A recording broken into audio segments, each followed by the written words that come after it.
ओम शांति। ओम शांति। ओम शांति। आज शिव बाबा के मधुर महावाक्य हैं। बाबा आज ये समझा रहे हैं कि बच्चे देखो, अगर कल भी बाबा ने कहा था ना, अगर तुम चाहते हो कि तुम खुश रहो तो ज्ञान योग पे ध्यान दो। तो आज भी बाबा यही समझा रहे हैं कि बच्चे देखो, ऐसे मत सोचो कि तूफान बहुत आते हैं और हम बाबा को भूल जाते हैं, हम इसलिए ज्ञान योग नहीं कर पाते। तो बाबा ये कह रहे हैं कि बच्चे देखो, बाबा को याद नहीं कर सकते, ये तो तुम्हारी बहुत ही खराब चीज़ है। तुम भगवान को याद नहीं कर सकते हैं। बाबा ने कहा कि जो तुम्हें इतना वर्षा देता है, जो तुम्हें इतना सुख देता है, तुम उसको नहीं याद कर सकते। फिर बाबा ने कहा कि देखो बच्चे, इस पढ़ाई का जो सार है ना, इस पूरी पढ़ाई का सार है कि दुनिया की सब बातों को छोड़ दो। ठीक है, अब इसका मतलब ये नहीं कह रहे कि आप अपने परिवार को छोड़ दें। दुनिया की सब बातों को छोड़ने से मतलब ये है कि जो बातें आपके काम की नहीं है, जिनसे आपको कुछ मिलने वाला नहीं है, व्यर्थ की बातें, नेगेटिव बातें, उन सब बातों से अब ऊपर उठ जाओ। अब तक तो बहुत किया इधर उधर का, ठीक है ना। इसलिए बाबा समझा रहे हैं कि बच्चे बस, अब बस कर दो, ठीक है ना। बाबा ने कहा तुम उसे भूल जाते हो जो तुमको डबल सिरताज बना रहे हैं, तो इस बात का तुमको कितना ध्यान रखना चाहिए। फिर बाबा ने कहा कि मैं किस लिए आता हूँ, अच्छा ये बताओ। मैं तो तुम्हें पढ़ाने के लिए आता हूँ, तुम पढ़ोगे तभी तो प्रिंस प्रिंसेस बनोगे। फिर बाबा कह रहे हैं कि बच्चे देखो, बाप को पहचान लिया ना, तुमने बाप को पहचान लिया तो फिर कोई बहाना नहीं देना, तुम्हें सीधा क्या करना, पढ़ाई में लग जाना है। ये नहीं कि ये नहीं हो रहा बाबा, वो नहीं हो रहा। कम से कम आप बहुत इस चीज़ के लिए खुश नसीब हैं कि आपने भगवान को आइडेंटिफाई कर लिया, जिसको कि लोग कितनी तपस्या करके भी नहीं कर पा रहे। ठीक है, तो चलिए, आज 2 तारीख की वाणी है, शिव बाबा के महावाक्य हैं। मुरली का हेडिंग है, मीठे बच्चे तुम सारे विश्व पर शांति का राज्य स्थापन करने वाले बाप के मददगार हो। बाबा ने कहा कि तुम जो है ना, सारे विश्व पे राज्य करने वाले शिव बाबा के मददगार हो। अभी तुम्हारे सामने सुख शांति की दुनिया है। बाबा ने कहा तुम्हारे सामने क्या है, सुख शांति की दुनिया है। मेरे को याद करेंगे, राज्य करेंगे तभी तो, ठीक है। बाबा ने कहा जब तुम मुझे याद करेंगे तभी तो राज्य कर पाएंगे ना, तभी तो सुख शांति की दुनिया में जा पाएंगे। यानी कि कहाँ जा पाएंगे, परम धाम, फिर स्वर्ग में जा पाएंगे।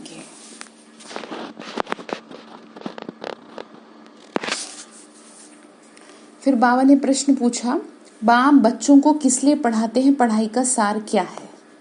आंसर है, बाप अपने बच्चों को स्वर्ग का प्रिंस, विश्व का मालिक बनाने के लिए पढ़ाते हैं। बाबा कहते हैं बच्चे, पढ़ाई का सार है दुनिया की सब बातों को छोड़ दो। ऐसे कभी नहीं समझो हमारे पास करोड़ है, लाख है, कुछ भी हाथ में नहीं आएगा। बाबा ने कहा कि जिनका दिमाग अक्सर क्या रहता है, किस में फंसा रहता है, धन दौलत में फंसा रहता है। बाबा ने कहा इन सब बातों को छोड़ो, क्योंकि कुछ भी काम में आने वाला नहीं है। जिसको तुम देख रहे हो ना, वो तुम्हारी काम की चीज नहीं है।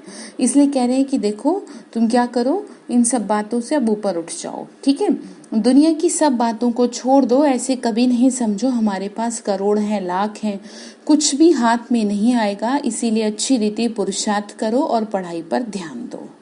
ठीक है, तो गीत है, आखिर वह दिन आया आज जिसका हमें था इंतजार। ओम शांति। बच्चों ने गीत सुना, आखिर विश्व पे शांति का समय अब आ ही गया। अब शांति हो गया। सब कहते हैं विश्व में शांति कैसे हो, फिर जो ठीक राय देते हैं उन्हों को इनाम देते हैं। जैसे कि शांति स्थापन करने वाली शांति संस्था बनाते हैं ना, कि अलग अलग संगठन बनाते हैं कि भाई कुछ तो ऐसा वो दो राय कि जिससे कि सब शांत रहे, सब सुखी रहे, तो उन्हों को इनाम भी मिलता है। नेहरू भी राय देते थे, शांति तो हुई नहीं, फिर राय देकर गए सिर्फ। अभी तुम बच्चों की बुद्धि में है कि कोई समय सारे विश्व भर में सुख शांति संपत्ति आदि थी, वो अभी नहीं है, अब फिर से होने वाली है। चक्र तो फिरेगा ना।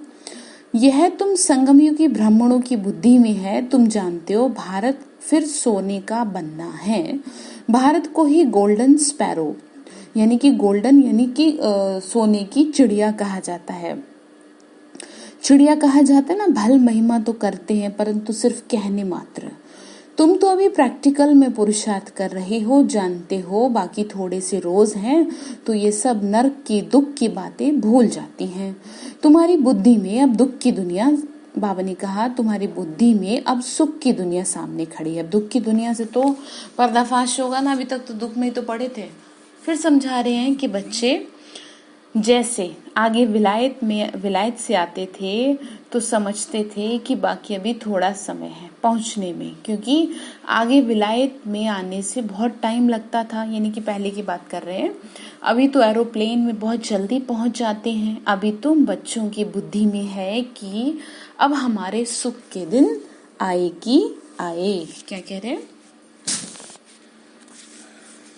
कह रहे हैं अब तुम्हारे को समझ आ रहा है ना, सुख के दिन आए कि आए। फिर कह रहे हैं कि देखो जैसे बाबा तुम्हें समझा रहे ना, ऐसे बाबा ने कहा देखो अभी बाबा समझा रहे हैं जिसके लिए कह रहे हैं पुरुषार्थ करो। बाबा ने समझाया बहुत सहज है, ड्रामा अनुसार कल पहले मुआफिक, ये सर्टेन है। कह रहे हैं निश्चित है, उसको कोई रोक नहीं पाएगा।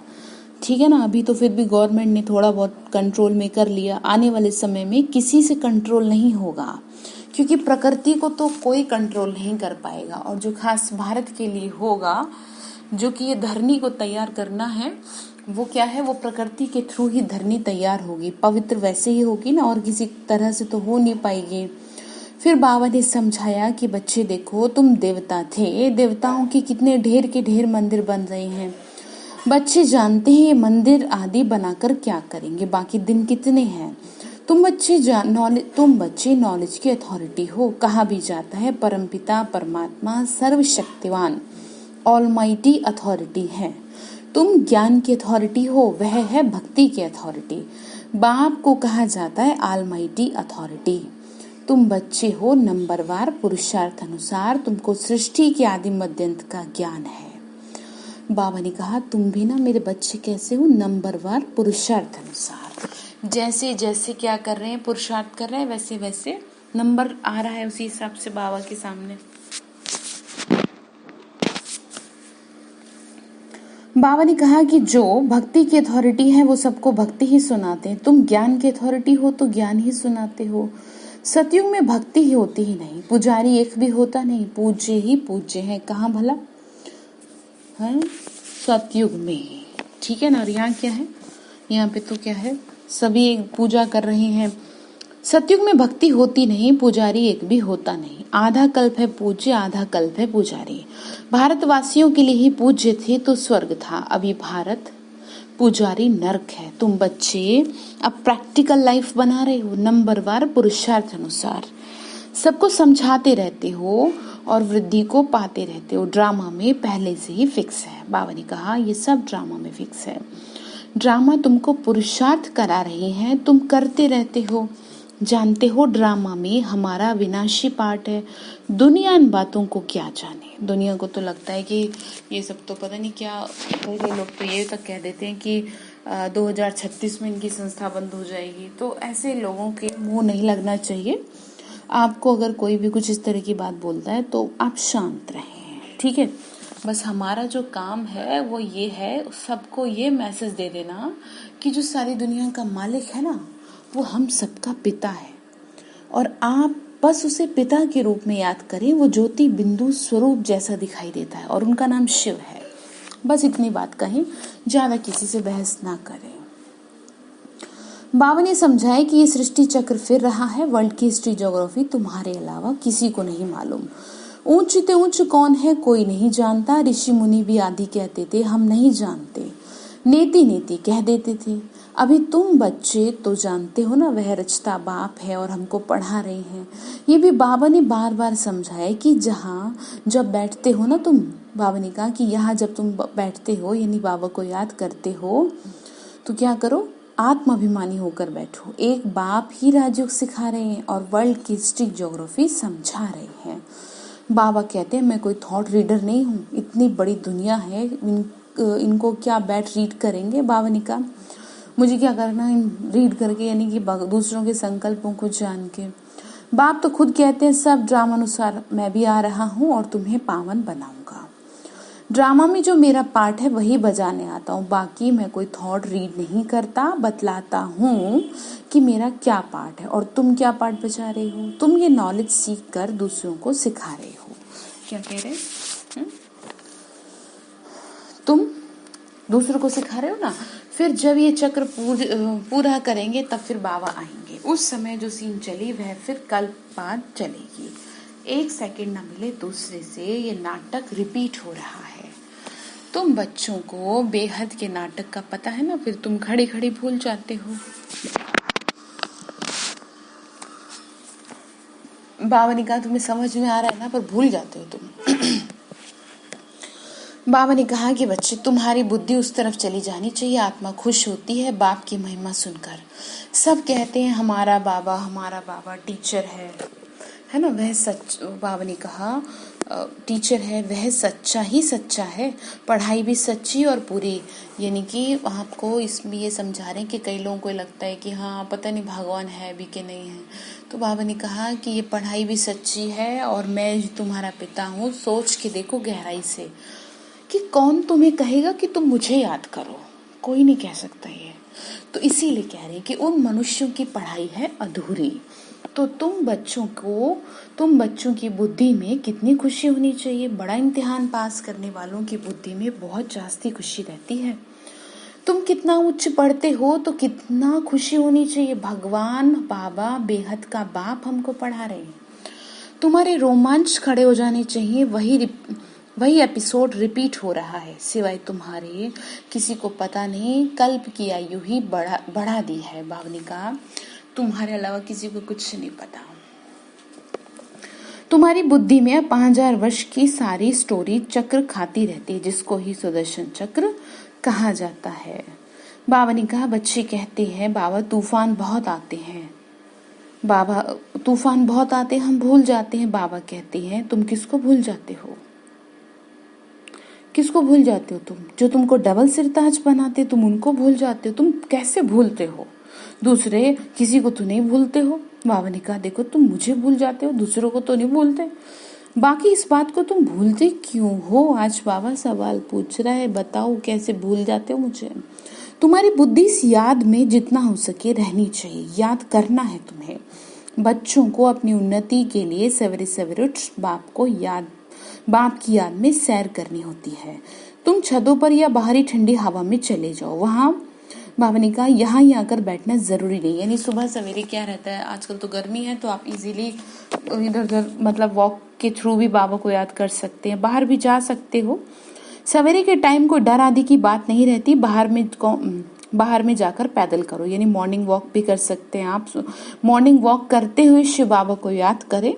आपस में यही बातें करते रहो, देखो कौन बाबा को जास्ती याद करता है, और बताना चाहिए फिर कि हमने कितना समय याद किया। बाकी समय हमारी बुद्धि कहाँ बाबा ने कहा बाकी समय हमारी बुद्धि कहाँ गई, इसको कहा जाता है 1-2 में उन्नति को पाना।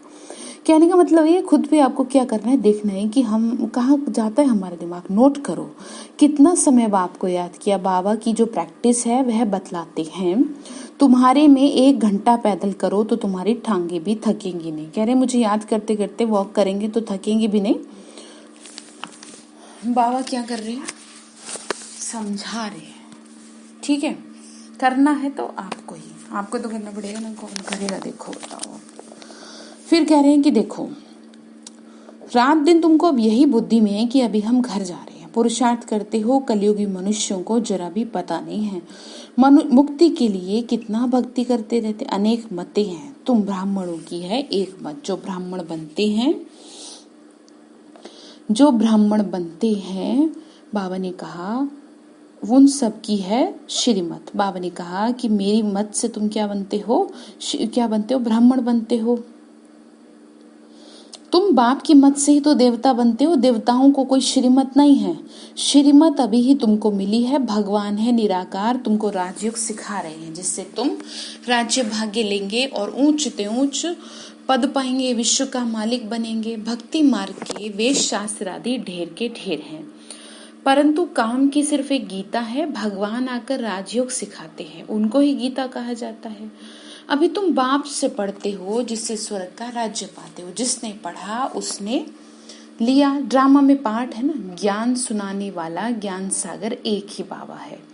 वो ड्रामा अनुसार कलयुग के अंत, सतयुग के आदि संगम पर ही आते हैं।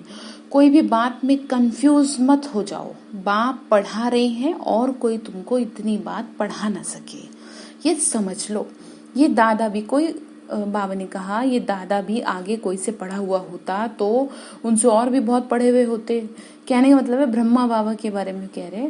बाप तो कहते हैं इन गुरु आदि सबका उद्धार करने में आता हूँ। जैसे देखते हैं मधुबन में क्या होता है ना, साधु समाज सम्मेलन भी होता है। सम्मेलन इट मीन्स प्रोग्राम होते हैं जो साधु महात्माओं के भी, तो क्या है बाबा उद्धार करने के लिए तो बुला रहे ना। अभी तुम बच्चों की एम ऑब्जेक्ट सामने खड़ी है, हम ये बनते हैं फिर से नारायण बनने की सत्य कथा तुमको सुना रहे हैं। तुम अभी दशहरा आदि में थोड़े ही जाएंगे, तुम तो समझाएंगे ये क्या करते हो, ये तो बेबीज का काम है। इट मीन्स ये तो बच्चों वाली हरकतें हैं। बड़े बड़े आदमी देखने जाते हैं रावण को कैसे जलाते हैं, ये है कौन, कोई ना बता सके। रावण का राज्य है। दशहरे आदि में कितनी खुशी मनाते हैं जिसमें रावण को जलाते हैं, दुख भी चलाया है, कुछ भी समझ नहीं है। बाबा ने कहा रावण जला रहे हैं, समझ कुछ है नहीं। तो रावण जो है वो तो अंदर बैठा है, समझ रहे ना, तो उसको जलाएंगे बाबा की यहाँ से तो चलेगा ना। अभी तुम समझते हो ना कि बाबा ने कहा अभी तुम समझते हो हम कितने बेसमझ थे।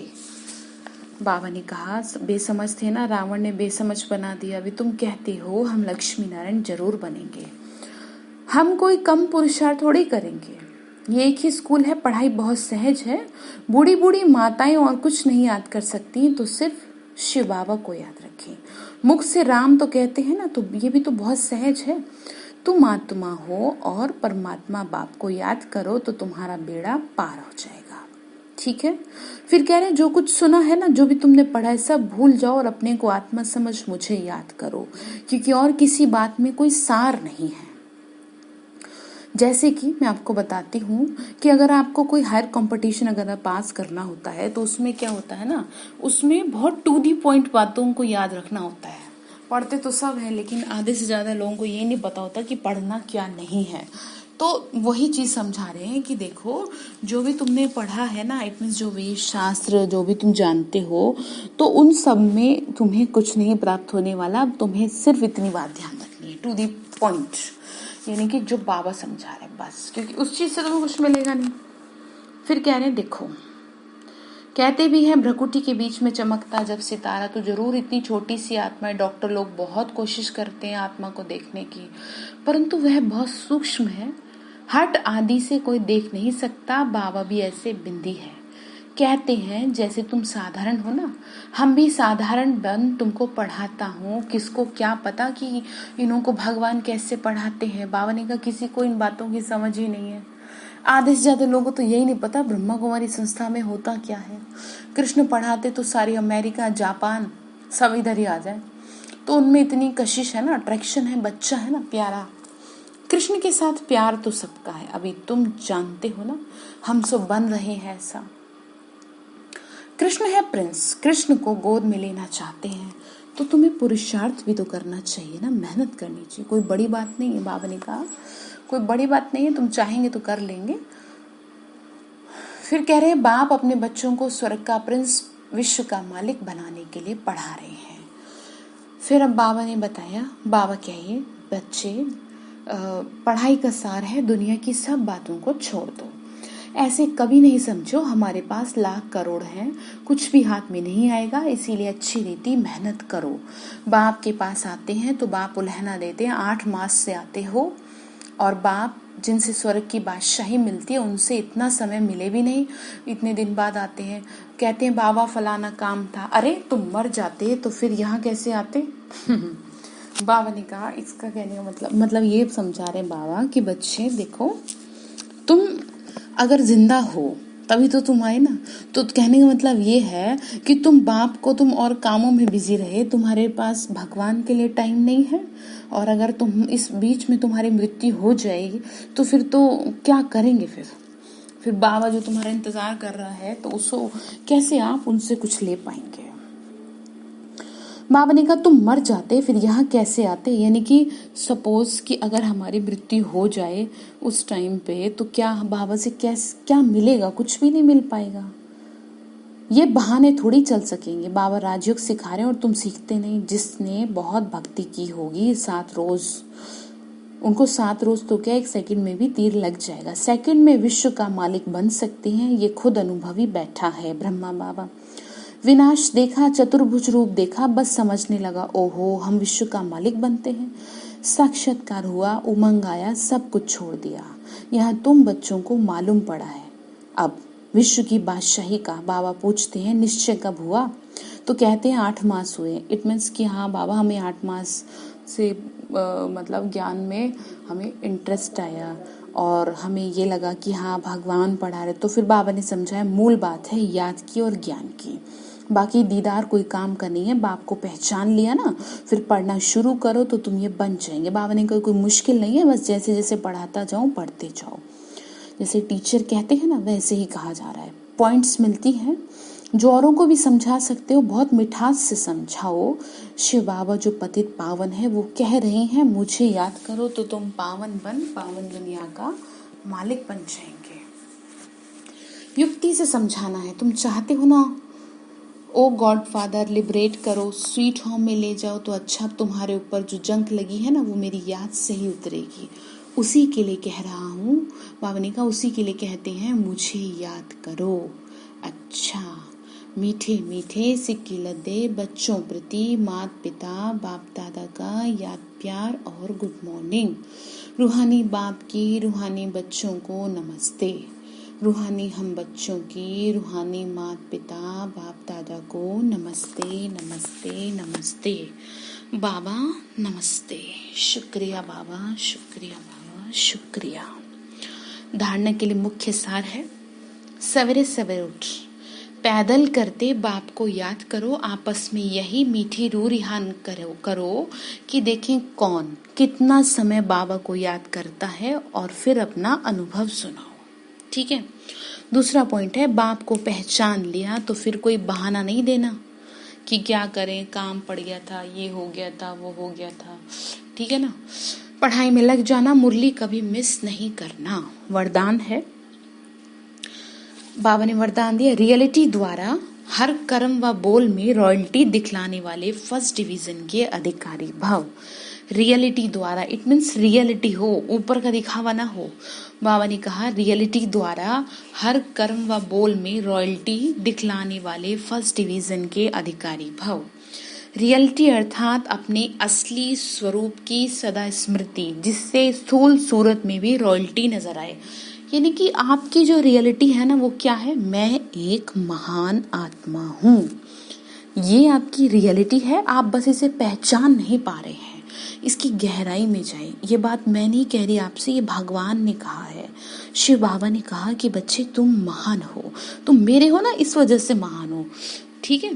तो क्या कह रहे हैं आगे, फिर कह रहे हैं देखो रियलिटी अर्थात एक बाप दूसरा ना कोई। ठीक है। इस स्मृति से हर संकल्प बोल व कर्म में रॉयल्टी दिखाई देगी। आपको जब ध्यान रहेगा कि मैं एक महान आत्मा हूँ, बस मैं जब आत्मा तो बाबा की है, तो ये कह रहे हैं कि एक बाबा दूसरा ना कोई। तो जो भी संपर्क में आएगा, बाबा ने कहा तो जो भी संपर्क में आएगा उन्हें हर कर्म में बाप समान चरित्र अनुभव होगा। फिर जो भी आपके संपर्क में आएगा, जो भी आपसे जुड़ेगा, उसमें क्या दिखेगा, बाबा की चरित्र दिखेगा आपको। हर बोल में बाप की समान अथॉरिटी और प्राप्ति की अनुभूति होगी। उनका संग रियल होने के कारण पारस का काम करेगा। ऐसी रियलिटी वाली आत्माएं ही फर्स्ट डिवीजन के अधिकारी बनती हैं। तो स्लोगन है श्रेष्ठ कर्मों का खाता बढ़ाओ तो विकर्मों का खाता समाप्त हो जाएगा। क्या कहा, श्रेष्ठ कर्मों का खाता बढ़ाओ तो विकर्मों का खाता समाप्त हो जाएगा। तो आज के लिए जो आपका सुमान है वो सुमान है मैं श्रेष्ठ आत्मा हूँ, मैं श्रेष्ठ आत्मा हूँ। ठीक है। और जो बाबा ने आज सारे दिन आपको याद रखना है वो ये याद रखना है आपको कि आपको आपकी जो मतलब आपके चेहरे से, आपकी चलन से भगवान दिखाई दे, आपसे उसकी झलक आए। लेकिन वो कब आएगी, जब आप उसको अपनी नजरों में, अपने नैनों में समा लेंगे। ठीक है, आपको ये देखना है। लेकिन इसके लिए आपको सारा दिन इस स्मृति में रहना है कि एक बाबा दूसरा ना कोई, यानी कि बुद्धि आपकी केवल बाबा में हो, ठीक है, किसी और में ना हो। तो यही समझा रहे हैं। और दूसरी बात, 8 तारीख से लॉकडाउन खुल रहा है, तो सरकार की तरफ से भी हमें धार्मिक स्थलों को खोलने की अनुमति प्रदान कर दी गई है। तो 9 तारीख से आप सभी आश्रम पे आ सकते हैं, लेकिन सभी के लिए कंपलसरी ये है कि वो क्या है, मास्क का यूज़ करें और मास्क लगा कर ही आए। बाकी मैं ग्रुप में दोबारा भी मैसेज छोड़ दूंगी, और जो भी आपको काम दिया जा रहा है उसकी नोटबुक भी आप साथ में लेके आएंगे कि आपको ये दिखाना है कि हाँ जी, हमने लॉकडाउन में अपना काम पूरा किया है, ठीक है। बाकी का आपको जो भी डिटेल्स इम्पोर्टेंट कुछ भी होगा वो मैं आपको मैसेज ग्रुप में दे दूंगी। अच्छा, ओम शांति।